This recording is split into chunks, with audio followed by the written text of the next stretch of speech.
दोस्तों आज हम एक बार फिर आप सबके लिए फ्रूट कल्टीवेशन और फार्मिंग पर वीडियो लेकर आए हैं। इससे जस्ट पहली वीडियो यानी पार्ट 1 में हमने आपको पाइनएप्पल, बनाना और एप्पल के प्रोडक्शन से जुड़ी सभी प्रोसेस को अच्छे से समझाया था। मगर आज हम आप सभी व्यूअर की ही भारी डिमांड पर आपके फेवरेट फ्रूट्स जैसे जैक फ्रूट यानी कटहल, फलों के राजा आम और गर्मियों के मौसम में सूखे गले को तर कर देने वाले रिफ्रेशिंग तरबूज को इस वीडियो में बताएंगे कि इनकी फार्मिंग कैसे की जाती है। मगर उससे पहले मेक श्योर कि आपने इस चैनल को सब्सक्राइब कर नोटिफिकेशन को ऑल पर सेट किया हो, ताकि आगे भी आप ऐसे ही मजेदार वीडियोस के लुफ्त ले सकें, वो भी बिल्कुल फ्री। तो चलिए बिना किसी देरी के स्टार्ट करते हैं आज की अपनी इस वीडियो को।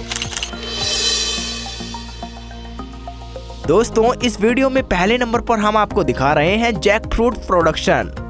दोस्तों जैक फ्रूट, जिसे कि हिंदी में कटहल भी कहा जाता है, एक गजब का फल है। जी हाँ दोस्तों, कटहल एक सब्जी नहीं बल्कि एक फल है, एक फ्रूट है। देखने में बाहर से कांटेदार और भीतर से सफेद और मुलायम, ये फल एक रेशेदार और रसेदार फल है जिसे कि आम तौर पर लोग अलग अलग तरहों की सब्जियां बनाने के लिए इस्तेमाल करते हैं। दोस्तों आपको बता दें कि ये फल दुनिया का एकमात्र ऐसा फल है जो पंपकिन यानी कद्दू के बाद सबसे वजनी होता है, और तो और Guinness book world of the record के अनुसार अब तक का सबसे भारी कटहल हमारे ही देश भारत के पुणे में स्थित एक फार्म में उगा था। दोस्तों इस एक कटहल का वजन सरप्राइजिंगली 42.73 किलोग्राम और लंबाई तकरीबन 57.15 सेंटीमीटर की थी। क्यों दोस्तों, हैरान हो गए ना? खैर छोड़िए, अब हम आपको दिखाते हैं कि एक्चुअल में वो कटहल कैसे तैयार होते हैं जिसे आप और हम अपनी आम जिंदगी में खाते हैं। दोस्तों कटहल पेड़ों पर उगने वाला एक फल है जिसे कि हॉर्टिकल्चर क्रॉप के तौर पर उगाया जाता है।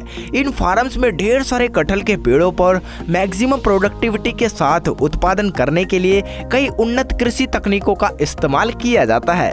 वहीं इससे हटकर कटहल एक ऐसी फसल है जो साल भर बार बार एक पेड़ पर उगती रहती है, ठीक केले की ही तरह, जिसके चलते कटहल की खेती के लिए किसी खास तामझाम की जरूरत भी नहीं पड़ती है। बस एक बार इन पेड़ों के उग जाने के बाद कंसिस्टेंट प्रोडक्शन का ये प्रोसेस चलता ही रहता है। ये तो आप सभी जानते ही होंगे कि कटहल के एक पेड़ को उगाने में 7 से 10 सालों तक का वक्त लगता है, और उसके बाद कटहल की एक फसल को पककर तैयार होने में हर बार 16 महीनों का समय लगता है।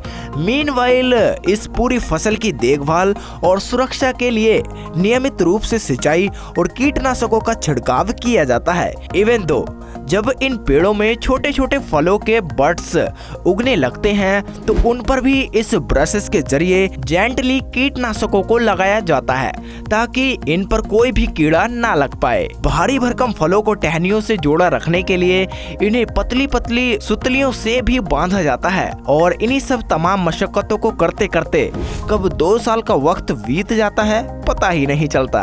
बस अब इन सब कटहलों को ये वर्कर टहनियों से अलग कर इस कंटेनर में भर देते हैं, और यहाँ से इन सभी जैक फ्रूट्स को फर्दर प्रोसेसिंग के लिए मिल्स के लिए रवाना कर दिया जाता है, जहाँ पहुँचते ही पहले इन सभी कटहलों की धुलाई और छोटे छोटे पीसेस में कट कर इन रिटेल पैकेजिंग में पैक कर दिया जाता है। तो दोस्तों देखा आपने, आप तक पहुंचने से पहले आपकी इस पसंदीदा सब्जी या फिर कहें फल को कितनी सारी अलग अलग प्रोसेस से होकर गुजरना पड़ता है। चलो एटलीस्ट इसके लिए तो आप इस वीडियो को लाइक कर ही दीजिए। तो आइए दोस्तों नंबर 2 पर आपको दिखाते हैं मैंगो प्रोडक्शन। दोस्तों फलों का राजा आम, इसके बारे में तो जितना कहें उतना ही कम है। इसके शेक से लेकर जैम्स तक हर एक प्रोडक्ट्स अपने आप में ही एक अलग डिलीशियस और माउथ वाटरिंग टेस्ट रखता है। मगर क्या आपने कभी ये जानने की कोशिश की है कि ये आम कैसे तैयार होते हैं? नहीं, हमें पता था। इसीलिए अब बारी है इन आमों को पहले प्रकृति की गोद में उगता और फिर इन पेटियों तक पहुंचता देखने की। वेल दोस्तों, इन ताजे आमों को उगाने के लिए सबसे पहले इन फार्म्स में सीड्स यानी बीजों की बुआई के लिए जुताई की जाती है। आम की एक एक गुठली के बीज को जमीन में बोने के बजाय इस फसल में भी आम के छोटे छोटे पौधों की रुपाई की जाती है, जिसके बाद अगले 5 से 8 सालों तक, जब तक कि ये पेड़ पूरी तरह मैच्योर नहीं होते, निरंतर इनको पानी देने और कीड़ों से बचाने के लिए पेस्टिसाइड्स का छिड़काव किया जाता है।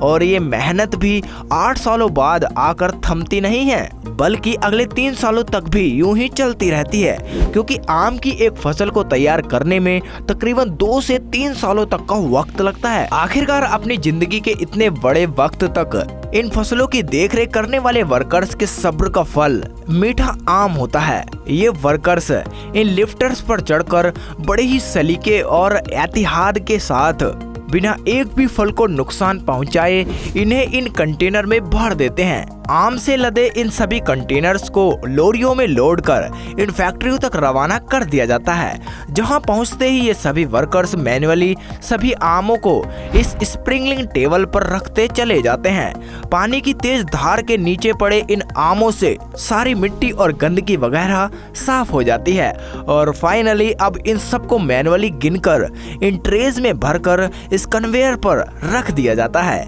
जिसके ऊपर स्लाइड करते हुए ये क्रेट इस वर्कर तक पहुंचती हैं। यहाँ इन सभी आमों पर इस मशीन के जरिए बेस्ट क्वालिटी मैंगोज का स्टिकर लगा दिया जाता है और इस स्टिकर के चक्कर में ही आपको पता है कितना ज्यादा पे करना पड़ता है। और फाइनली अब इन सभी ट्रेज में पैक कर इन आमों को आपके नजदीकी ग्रोसरी स्टोर तक रवाना कर दिया जाता है, जहां से आप इन्हें खरीद कर इनका सेवन करते हैं।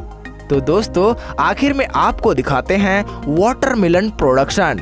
जी हाँ दोस्तों, गर्मियों का मौसम आ चुका है और इस मौसम में जिस चीज की सबसे ज्यादा दरकार होती है वो है रिफ्रेशिंग और ठंडक का एहसास देने वाले रसेदार फलों की। और ऐसे में तरबूज का जिक्र ना हो ऐसा तो हो ही नहीं सकता। दोस्तों, आपको बता दें कि एक तरबूज में 90% से ज्यादा अंश वाटर यानी पानी का होता है। मिठास के साथ ही ये फल आपके शरीर की पानी की जरूरत को भी पूरा करता है और वो भी बड़े ही आसान तरीके से। तो आइए अब हम आपको दिखाते हैं ताजे वाटरमेलन की ये फसल कैसे तैयार होती है। वेल दोस्तों, तरबूजों की इस फसल को तैयार करने में बेहद ही कम महज 1.5 महीनों का वक्त लगता है। जी हाँ, तरबूज दुनिया के कुछ फास्टेस्ट ग्रोइंग फ्रूट्स में से एक है। बेहतर प्रोडक्टिविटी को हासिल करने के लिए इन फार्म्स में सीड्स यानी छपरों का इस्तेमाल किया जाता है, जिससे कि सूरज की किरणें तरबूजों पर डायरेक्ट नहीं पड़ती, मगर फार्म्स में गर्मी बनी रहती है। बहरहाल इसे उगाने के लिए बस जरूरत होती है उपजाऊ जमीन की। उसमें पहले मध्यम जुताई कर तरबूजों की बीज को बोया जाता है और देन फिर एक बेहतरीन सिंचाई व्यवस्था के जरिए रोजाना इन बेलियों की तराई की जाती है। मगर ध्यान रखें, तरबूज की फसल को उगाने में काफी पानी खर्च होता है।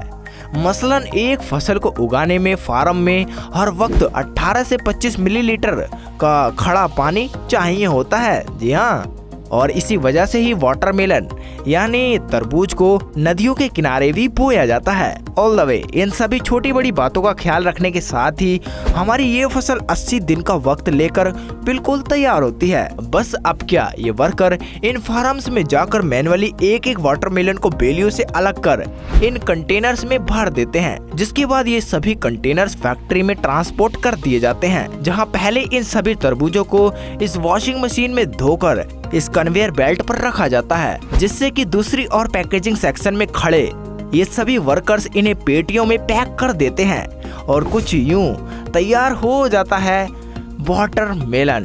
तो दोस्तों, आज की वीडियो के लिए बस इतना ही।